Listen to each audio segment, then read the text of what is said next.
때는 2019년 어느 12월 한 정치인은 다가오는 총선에 불출마 선언을 합니다. 당 지도부에게 낡은 것을 버리고 쇄신을 하라 말하며 떠났습니다. 그런데 말입니다.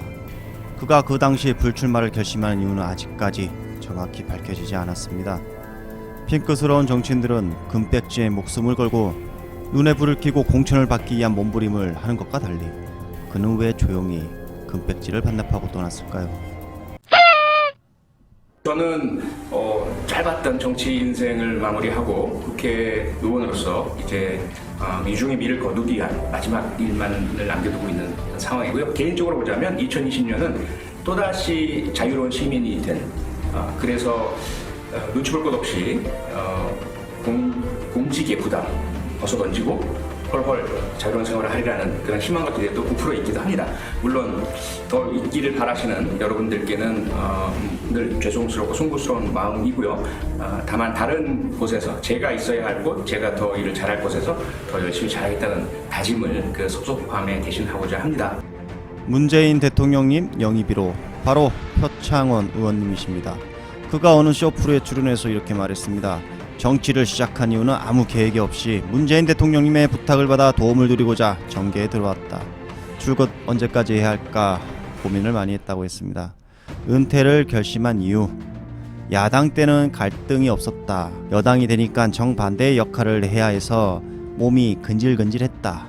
국정감사 등 현장에서 의견 충돌을 겪으면서 은퇴를 결심하게 됐다라고 밝혔습니다. 그는 5월 30일까지 임기가 남아 있습니다. 임기가 종료 후 앞으로 계획을 묻자 그것이 알고 싶다 MC를 노리고 있다며 주의를 웃음바다로 만들기도 했습니다. 경찰청 사람들 프로가 다시 부활했으면 좋겠다라는 말씀도 하셨는데요. 표창원 의원님은 앞으로 방송인의 모습으로 돌아오실 것 같습니다. 그가 말한 것들 중에 방송을 좋아하고 현장 분위기를 좋아하고 대중 여러분들을 만나는 걸 좋아한다라고 말했는데요. 다만 반대가 성립이 되어야 하고 시청자도 좋아해야 하고 프로그램과 나와 잘 맞아야 하기 때문에 내 마음대로 할 수 있는 희망사항은 아니다라고 말했습니다. 표창원 의원님이 보여주셨던 신사의 품격과 전사의 연맹한 모습, 아직도 저는 정치력은 생생히 기억하고 있습니다. 무슨 일을 하시든 어느 곳에 계시든 시대정신을 잊지 마시고 우리의 큰 일꾼이 되어주시리라 저는 생각합니다. 표창원 의원님의 근황 이야기는 이쯤에서 마무리하고요. 바로 오늘 하이라이트 주제에 바로 넘어가도록 하겠습니다. 한 줌도 안 되는 검찰 쿠데타 주범들에 대해서 이야기하겠습니다. 한 줌도 안 되는 세력에는 누가 있을까? 일명 윤석열 사단. 잘 알려진 사람들은 윤대진, 한동훈, 박찬호, 고영건 정도? 이 정도 생각이 나는데요. 한 달 전 항희석 법무부 전 국장의 페이스북에는 14명의 윤석열 사단에 한 줌도 안 되는 정치검사들의 이름을 공개한 적이 있었습니다. 대부분 추미애 장관이 1월 인사 이동을 시킨 사람들인데요. 한번 누가 있는지 불러보겠습니다.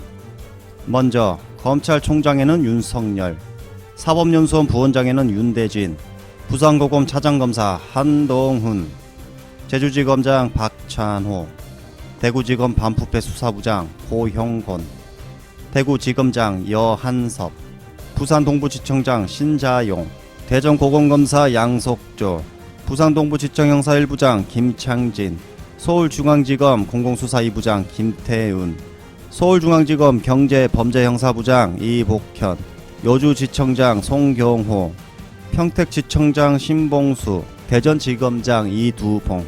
이렇게 14명이 현재 공개된 검찰 쿠데타 윤석열 사단 명부였습니다. 이 14명을 기억해 주시기 바랍니다. 이 리스트가 어느 정도 신빙성이 있고요, 신뢰성이 있습니다. 검찰개혁 실무 작업을 담당한 항희석 법무부 전 국장이 공개한 리스트입니다.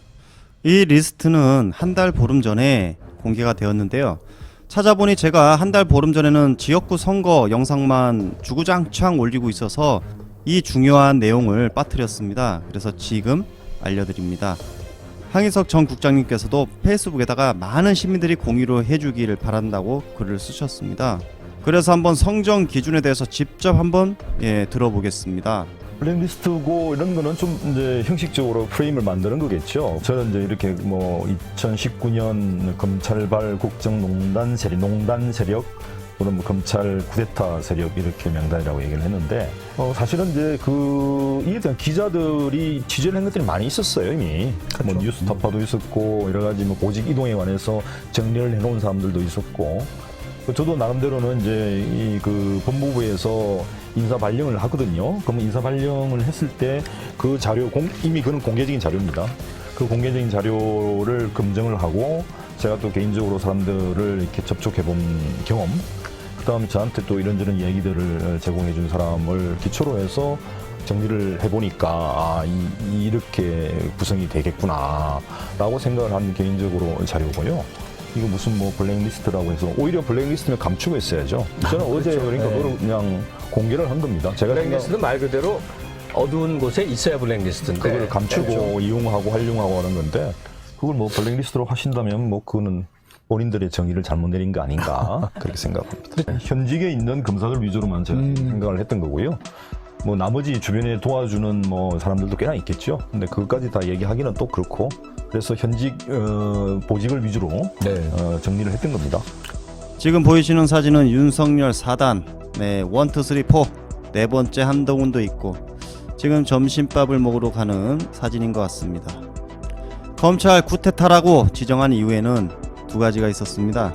사건을 표적 수사하여 언론에 흘리는 형태와 가장 중요한 거 대통령의 인사건에 끼어들어 좌지우지한 윤석열의 행위, 이것은 바로 검찰이 청와대에 정면 도전한 검찰 쿠데타이다.